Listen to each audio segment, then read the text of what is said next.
हाय student, सध्या आपण Maharashtra state बोर्डचा सेकंड चॅप्टर स्टडी करत आहोत. चॅप्टरचं नाव आहे reproduction in lower and higher animals. ठीक आहे. मागचा जो व्हिडिओ आपण अपलोड केला होता त्याच्यामध्ये आपण फर्टिलायझेशनचा पण स्टडी केला, पण त्या पॉईंटमध्ये आपण जो काही 20 ते 25 मिनिटाचा व्हिडिओ तयार केला त्याच्यामध्ये आपण डायग्राम न काढता पूर्णपणे थेरॉटिकल एक्सप्लेनेशन दिलं होतं.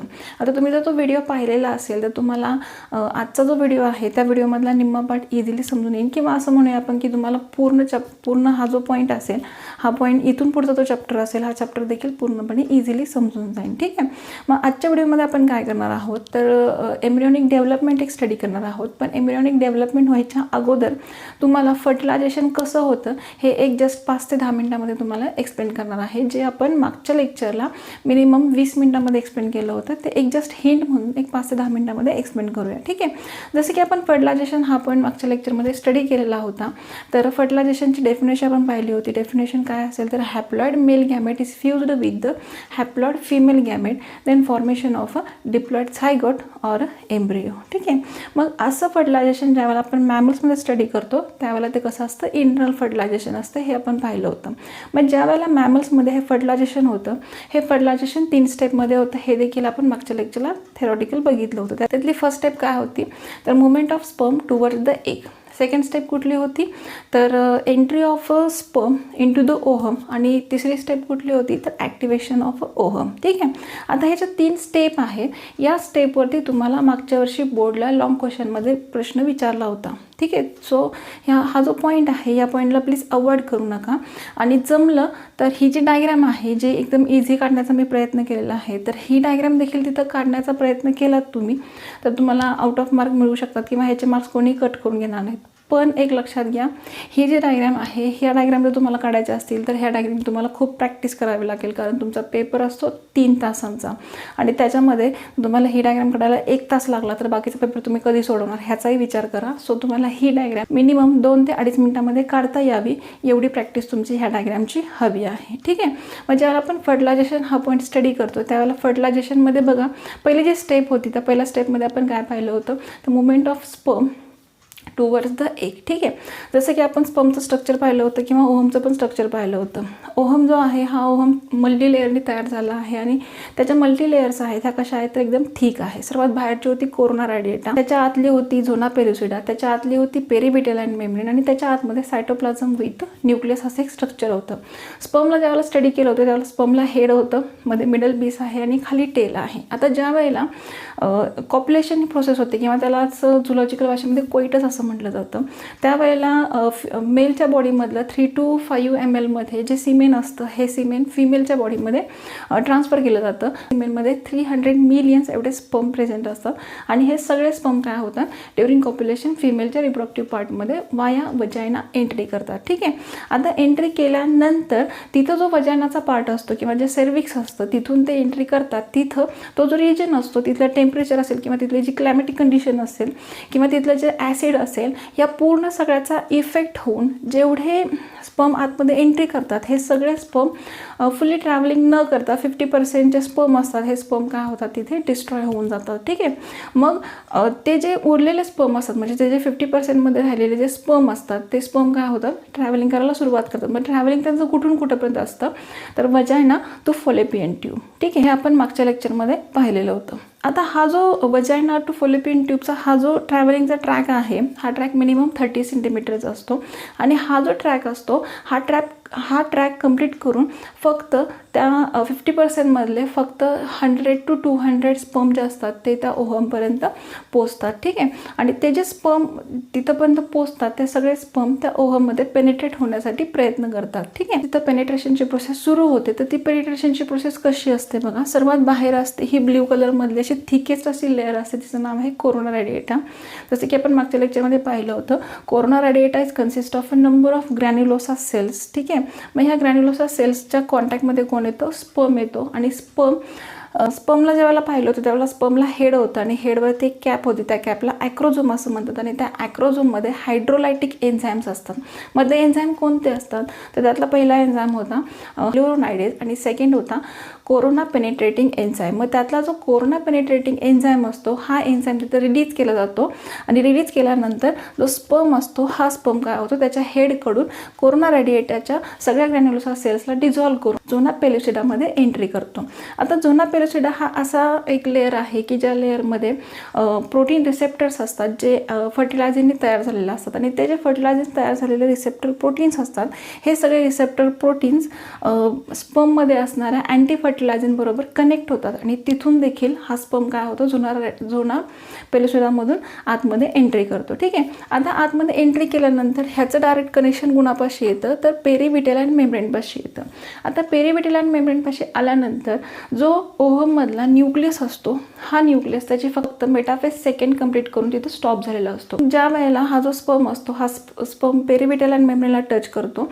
टच केल्यानंतर तिथं जे न्यूक्लियस आणि जो सेंट्रिओल असतो हा सेंट्रिओल काय होतो त्या पेरिव्हिटेलाइन मेम्ब्रेनमधून आतमध्ये एंट्री करतो आणि त्याच वेळेला मिडल पीस आणि जो टेल असतो हे टेल काय होते बाहेरच राहते आणि न्यूक्लियस त्या ओव्हमच्या सायटोप्लाझममध्ये एंट्री करतो. ठीक आहे. आता एंट्री केल्यानंतर तिथं जो मेल न्यूक्लियस बरोबर आलेलं सेंट्रिओल असतं हे सेंट्रिओल त्याचं फंक्शन कंप्लीट करतं आणि तिथं स्पिंडल फायबर्स फॉर्म होतात आणि स्पिंडल फायबर्स फॉर्म झाल्यानंतर तिथं जे न्यूक्लियस असतात त्या न्यूक्लियसमधले क्रोमोझोम्स काय होतात पेअरिंग होतं आणि तिथं काय होतात तर सेल डिव्हिजनच्या प्रोसेस कंप्लीट होतात. आता ज्यावेळेला आपण सेल डिव्हिजन हा पॉईंट पाहतो त्यावेळेला सेल डिव्हिजन सायकल तुम्ही स्टडी केलेली असेल. आता सेल डिव्हिजन सायकल सेल सायकलमध्ये G1 फेज असते, S फेज असते आणि G2 फेज असते. ठीक आहे.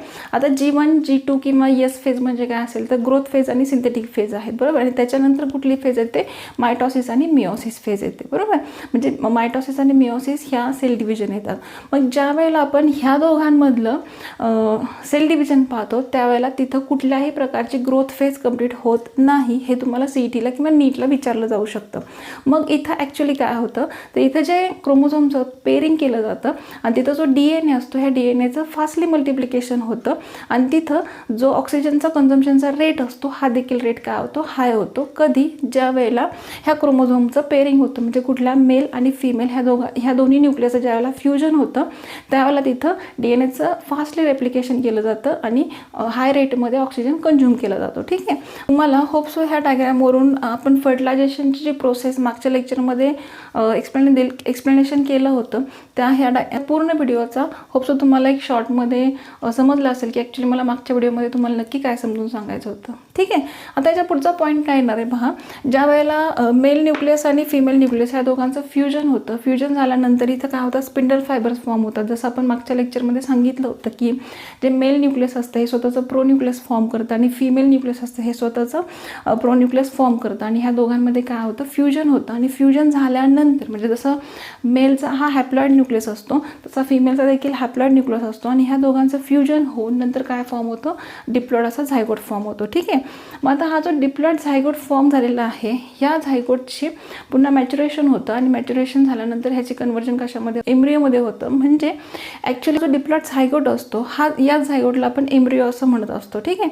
मग आता पुढच्या स्टेपमध्ये आपण काय पाहणार आहोत तर तयार झालेला हा जो झायगोट असेल किंवा हा जो एम्ब्रिओ असेल हा एम्ब्रिओ मॅमल्समध्ये त्याची डेव्हलपमेंट कशी होते कुठल्या स्टेजनी डेव्हलपमेंट होते हे तुम्हाला ह्या पॉईंटमध्ये स्टडी करायचं आहे. आता एक लक्षात घ्या तुम्हाला 1 मार्कला असं विचारलं जाऊ शकतं की ज्या वेळेला एम्ब्रिओची डेव्हलपमेंट होते तर ती किती स्टेजमध्ये होते तर तुम्हाला तिथं उत्तर काय लिहायचं आहे तर लक्षात ठेवा. त्यातली फर्स्ट असेल क्लिवेज फॉर्मेशन, त्यानंतर सेकंड असेल मोरुला फॉर्मेशन, त्यानंतर असेल ब्लास्टुलेशन आणि त्यानंतर असेल गॅस्ट्रुलेशन. ठीक आहे. आता तुम्ही ज्यावेळेला तुमचं पुस्तक स्टडी करताय त्यावेळेला पुस्तकामध्ये जी गॅस्ट्रुलेशनची डायग्राम दिलेली आहे तर गॅस्ट्रुलेशनच्या डायग्रामला जे लेबल दिलेलं आहे तर मला ते डायग्रामचे लेबल थोडंसं चुकलेलं आहे जमलं तर ते करेक्ट करून घ्या. तिथं गॅस्ट्रुलेशन असं दिलेलं आहे तुम्हाला तिथं चेंज करून काय करायचं आहे गॅस्ट्रुलेशन. म्हणजे 4 स्टेप तुमच्या लक्षात राहतील. कुठल्या स्टेप आहेत त्यातली फर्स्ट असेल क्लिवेज, सेकंड असेल फॉर्मेशन ऑफ अ मोरियुला, थर्ड असेल ब्लास्टुलेशन आणि फोर्थ असेल गॅस्ट्रुलेशन. ह्या 4 स्टेज तुम्हाला लक्षात ठेवायच्या आणि 1 बाय 1 काय करायचं स्टडी करायचं. म्हणजे तुम्हाला आता याच्यावरून एवढा तरी अंदाज आला असेल की तुम्हाला ह्याच्यावरती क्वेश्चन कसा पडू शकतो. क्लिवेजवरती शॉर्ट नोट सेपरेट पडू शकते. स्ट्रक्चर ऑफ मोरियुलावर 2 मार्कचा क्वेश्चन पडू शकतो. अदरवाईज क्लिवेज आणि मोरियुला ह्या दोघांवरती कंबाईन असा 3 मार्कचा क्वेश्चन पडू शकतो. ब्लास्टुलाचं स्ट्रक्चर पेपरला खूप वेळा विचारलेलं आहे. स्केच आणि लेबलसाठी देखील ती डायग्राम फक्त विचारतात. अदरवाईज त्याच्यावर 2 ते 3 मार्कला शॉर्ट नोट देखील विचारली जाते. आणि सर्वात महत्त्वाचा पॉईंट कुठला असेल तर गॅस्ट्रुलेशन. गॅस्ट्रुलेशन हा छोटा पॉईंट नाही आहे. ह्या पॉईंटवर तुम्हाला 100% जर क्वेश्चन विचारला तर तो लॉंग क्वेश्चनमध्येच विचारला जाऊ शकतो. ठीक आहे. आपण ज्यावेळेला गॅस्ट्रुलेशनचे पॉईंट स्टडी करणार आहोत तर त्याच्यामध्ये मी काही एक्स्ट्रा डायग्राम तुम्हाला काढून ते एक्सप्लेन करण्याचा प्रयत्न करणार आहे, कारण तुमच्या पुस्तकामध्ये गॅस्ट्रुलेशनची फक्त एकच डायग्राम दिली आहे. आणि होप सो मी जर तुम्हाला एक्स्ट्रा डायग्राम काढून देणार आहे तर तुम्ही त्या डायग्राम तुमच्या वहीमध्ये काढून घ्याल. ठीक आहे. आता सुरुवात करूया एम्ब्रियो डेव्हलपमेंट. ठीक आहे. आता ज्यावेळेला आपण एम्ब्रियो डेव्हलपमेंट स्टडी करू त्यातली पहिली स्टेज कुठली असेल तर क्लिवेज. क्लिवेज म्हणजे काय तर हा जो डिप्लॉइड असा झायगोट असतो, हा झायगोट काय होतो, the diploid zygote is passed into a mitotic division and formation of a multicellular embryo is called as a cleavage. म्हणजे डिप्लॉइड असणारा जो झायगोट असतो हा जो सिंगल सेलचा असतो, हा सिंगल सेलमध्ये असणारा zygote number of a mitosis cell डिव्हिजनमधून पास होतो आणि मल्टीसेल्युलर असा एम्ब्रियो डेव्हलप करतो, that is called as a cleavage. ठीक आहे. हे तुम्हाला इथे लक्षात ठेवायचं आहे. त्याच्यानंतर सेकंड पॉईंट तुम्हाला काय लक्षात ठेवायचं आहे तर क्लिवेज ज्या वेळेला मॅमल्समध्ये होतं त्यावेळेला हे क्लिवेज कसं असतं, होलोब्लास्टिक आहे. होलोब्लास्टिक मीन्स व्हॉट तर ह्याच्यामध्ये जे काही आतमधलं न्यूक्लियस असेल हे जे काही डिवायडेशन होतं हे डिवायडेशन किंवा हे जे क्लिवेज होतं ॲट द एंड स्टेजपर्यंत हा झायगोट काय होतो स्वतःला डिवाइड करू शकतो. So it is called as a holoblastic. ठीक आहे. क्लिवेज ज्यावेळेला तुम्ही स्टडी करता त्यावेळेला क्लिवेज हा असा पॉईंट आहे की जो 4 स्टेपमध्ये डिवाइड झालेला आहे. त्यातली फर्स्ट स्टेज कुठली असेल तर फर्स्ट स्टेजमध्ये जो काही एम्ब्रियो डेव्हलप होत असतो हा एम्ब्रियो पहिल्यांदा 2 सेल्ड स्टेजमध्ये असतो. त्यानंतर सेकंड क्लिवेजमध्ये तो 4 सेल्ड स्टेजमध्ये कन्वर्ट होतो. त्यानंतर थर्ड क्लिवेजमध्ये तो 8 सेलच्या स्टेजमध्ये कन्वर्ट होतो. आणि लास्टची जी स्टेज असेल क्लिवेजमधली त्याच्यामध्ये मोरुला फॉर्म होतो. तिथं हा जो एम्ब्रियो असतो हा एम्ब्रियो काय करतो 16 सेल स्टेजमध्ये डिवाइड होतो. ठीक आहे. मग आता 1 बाय 1 पाहूया ॲक्च्युली हा कसा डिवाइड होत जातो. त्यातली फर्स्ट स्टेज जो आहे म्हणजे आता आपण ज्यावेळेला पाहिलं की झायगोट असतो, हा झायगोट कसा असतो सिंगल सेलचा आहे. आता हा जो सिंगल सेलचा असणारा जो झायगोट असतो ह्या झायगोटच्या आतमधल्या ज्या सेल्स असतात ह्या सेल्स डिवाइड होतात आणि डिवाइड झाल्यानंतर त्यांना काय नाव दिलेलं आहे तर ब्लास्टोमियर. ठीक आहे. आणि ब्लास्टोमियर ज्यावेळेला त्यांचं मॅच्युरेशन किंवा डिवायडेशन सुरू असतं त्यावेळेला एक लक्षात ठेवायचं आहे की ह्या एम्ब्रियोच्या ज्या आउटर वॉल असते ही वॉल नेहमी कशाची असते तर झोना पेलुसिडाची असते. आणि झोना पेलुसिडा हा मोरुलाचे डेव्हलपमेंट होईपर्यंत कधीही डिझॉल्व होत नाही. त्याचं कारण काय आहे हे आपण पुढच्या पॉईंटमध्ये स्टडी करणारच आहोत. आता ज्यावेळेला आपण क्लिवेजमधली फर्स्ट स्टेज स्टडी करतो त्यावेळेला हा जो सिंगल सेलचा झायगोट असतो हा झायगोट काय होतो पहिल्यांदा डिवाइड होतो. डिवाइड कसा होतो तो व्हर्टिकली डिवाइड होतो आणि व्हर्टिकली डिवाइड होतो आणि तो कसा पास होतो तर animal pole to vegetal pole. ठीक आहे. आणि असा डिवाइड झाल्यामुळं इथं किती सेल फॉर्म होतात 2 सेल फॉर्म होतात आणि त्यामुळे ह्याला काय म्हटलेलं 2 सेल्ड स्टेज म्हटले. मग आता हे कधी फॉर्म होतं तर ज्या वेळेला हे फर्टिलायझेशन कंप्लीट होतं झायगोट फॉर्म होतो. झायगोट फॉर्म झाल्यानंतर किंवा फर्टिलायझेशन कंप्लीट झाल्यानंतर मिनिमम हे कंप्लीट व्हायला म्हणजे फर्स्ट स्टेज कंप्लीट व्हायला मिनिमम 30 आवर्स लागत असतात. ठीक आहे. आता त्यानंतर सेकंड स्टेप कुठली असेल तर सेकंड क्लिवेज. आता सेकंड क्लिवेजमध्ये काय होतं तर हा जो व्हर्टिकली डिवाइड झालेला ब्लास्टोमियर्स असतात ह्या ब्लास्टोमियर्स काय होतात तर व्हर्टिकलीच पुन्हा डिवाइड होतात but passes at right angle to the flush. ज्यावेळेला सेकंड क्लिवेज होतं त्यावेळेला सेकंड क्लिवेजमध्ये काय होतं तर ह्या ज्या ब्लास्टोमियर्स असतात ज्या पहिल्यांदा व्हर्टिकली डिवाइड झालेल्या असतात त्या पुन्हा व्हर्टिकलीच डिवाइड होतात but passes at right angle to first cleavage. हे तुम्हाला इथं लक्षात ठेवायचं आहे. आणि जिथं 2 सेल्स फॉर्म झालेले असतात त्या 2 सेल्स सेकंड क्लिवेजमध्ये 4 सेलमध्ये कन्वर्ट होतात. ठीक आहे. आणि हे व्हायला किती वेळ लागतो तर आफ्टर फर्टिलायझेशन मिनिमम किती अवर्स लागतात तर 60 अवर्स लागतात. हे तुम्हाला इथे लक्षात ठेवायचं आहे. त्यानंतर थर्ड स्टेज असेल किंवा थर्ड क्लिवेज असेल ह्या थर्ड क्लिवेजमध्ये इथं काय होतं बघा इथं सुद्धा मायटोसिस डिव्हिजन होतं. आणि मायटोसिस डिव्हिजन झाल्यानंतर इथं ज्या 4 सेल्स फॉर्म झालेल्या असतात ज्याला आपण ब्लास्टोमियर असं म्हणतो ह्या 4 सेल्स काय होतात पुन्हा डिवाइड होतात. आणि डिवाइड कशा होतात तर हॉरिझॉन्टल होतात but right angle to the first 2 cleavage. म्हणजे ह्या 2 क्लिवेजच्या राईट अँगलनी काय होतात त्या हॉरिझॉन्टली डिवाइड होतात. आणि 4 सेल स्टेजमध्ये असणारा जो सेकंड क्लिवेज असतो हा थर्ड क्लिवेजमध्ये 8 सेल स्टेजमध्ये कन्वर्ट होतो ज्याच्यावरती बाहेरून कशाचं कवरिंग असतं झोना पेलुसिडाचं असतं. हे तुम्हाला लक्षात ठेवायचं आहे. आता हा जो 8 सेल्ड स्टेजमध्ये असणारा थर्ड क्लिवेज आहे हा थर्ड क्लिवेज पुन्हा मॅच्युअर्ड होतो आणि जो मॅच्युअर्ड होतो तो 16 सेल्ड स्टेजमध्ये कन्वर्ट होतो. अशा 16 सेल्ड स्टेजच्या आहे मोरुला असं म्हटलेलं आहे. हे तुम्हाला लक्षात ठेवायचं आहे. आता ह्याचं विशेष काय असेल पहा तर ह्या मोरुलाला बाहेरून झोना पेलुसिडाचं कवरिंग तर आहेच पण आतमध्ये ज्या सेल्स डिवाइड झालेल्या आहेत ज्या ब्लास्टोमियर्स डिवाइड झालेल्या आहेत तर त्यांचं एक विशेष असेल तर यातल्या काही सेल्स असतात या थोड्याशा लहान असतात आणि काही सेल्स असतात त्या मोठ्या असतात. मग ज्या स्मॉल सेल्स आहेत which are called as a micromeres आणि ज्या थोड्याशा लार्ज आहेत according to as a compare to micromeres तर यांना नाव काय आहे मॅक्रोमियर्स. ठीक आहे, मायक्रो आणि मॅक्रोमियर्स ही दोन नाव तुम्हाला लक्षात ठेवायचे. आणि याचा पुढचा पॉईंट तुम्हाला काय लक्षात ठेवायचा आहे तर याच्या कडेच्या साईडला म्हणजे ज्यावेळेला जेवढ्या काही 16 सेल्स फॉर्म होतात ह्या सगळ्या सेलची ज्यावेळेला अरेंजमेंट होते अरेंजमेंटमध्ये इथं काय होतं तर ज्या मायक्रोमियर्स असतात म्हणजे ज्या लहान सेल्स असतात त्या सेल्स काय होतात सराउंडिंग रिजनला कव्हर करतात आणि ज्या मॅक्रोमियर्स असतात म्हणजे मायक्रोमियरपेक्षा थोड्याशा मोठ्या असणाऱ्या सेल्स असतात ह्या कुठं असतात सेंटरला येतात. हे तुम्हाला इथं लक्षात ठेवायचे. आणि दुसरा महत्त्वाचा पॉईंट इथं काय असणार आहे तर ह्या जो 16 ब्लास्टोमियर्स असतात हे 16 ब्लास्टोमियर्स डिवाइड कशा होतात तर 8+8 म्हणजे बाहेरच्या मायक्रोमियर्स किती असतात 8 असतात आणि आतल्या असतात ते 8 असतात. ठीक आहे, म्हणजे हे जे मोड्यूल आहे हा मोड्यूल तुम्हाला इथं काय करायचं आहे लक्षात ठेवायचं. म्हणजे ह्याच्यावरती तुम्हाला जर बाय चान्स 2 मार्कला क्वेश्चन विचारला तर तुम्हाला इथं लिहिता आलं पाहिजे की 16 सेलमध्ये 2 टाईपच्या सेल प्रेझेंट असतात.